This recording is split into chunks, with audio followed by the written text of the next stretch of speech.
up first. Sometimes it works. Thank you, Jeff Laurenti. Mr. President, you've just described the successes in a small, compact, landlocked, densely populated country.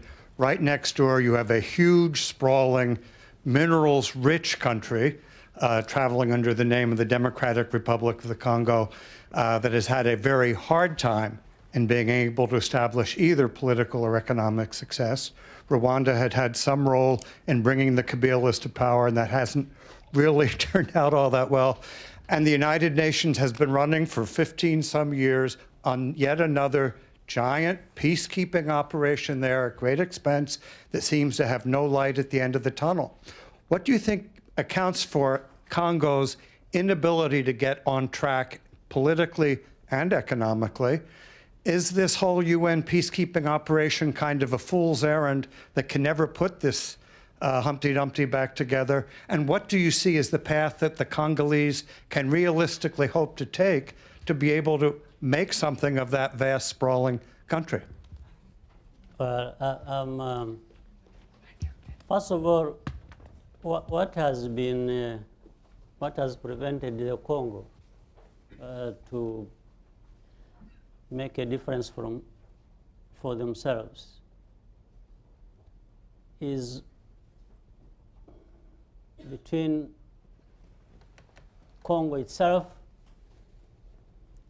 and the international community that never learns lessons, and just whatever they got involved in or with in the Congo was to mess it up. I tell you, and what you started by saying, when, for example, we had responsibility in Congo, at some point, even what you said, enabling those who came to power to be there, it wasn't really an international mission we had in favor of Congo. We're not doing them any favors. It was because we wanted to address our own problem that was originating from or based in Congo. That was, one can look at it like that. But something else you said that is important. If you look at how many billions of dollars that have been spent in the Congo by the international community through the UN, and for how long, and no result to show for it, then it just can't be the Congo that is the problem. It's also those who tried to associate with the Congo that in one form or another they are either created or are part of the problem. We used to ask for, in the last 10, 15 years, you say, okay, you have 20,000 troops in the Congo. You've so far spent billions there. Do you ever take stock of what you are here involved in? What is it you are doing? What are you getting out of it? How are you impacting the people of this country where you are involved and you are said to be trying to help? In fact, one time we used to argue with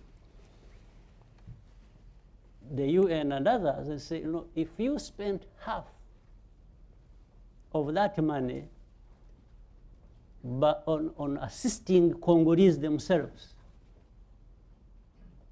you probably have a better chance of improving the situation, instead of spending it on the peacekeepers who, so, and just I wanted to end by saying, even if theoretically I would have some ideas about what is the problem and how to do it, I don't feel it is my place, my role to be lecturing people on issues to do with the Congo. If it is my country, I will tell you whatever you want to say. But with others, I want to leave it to them.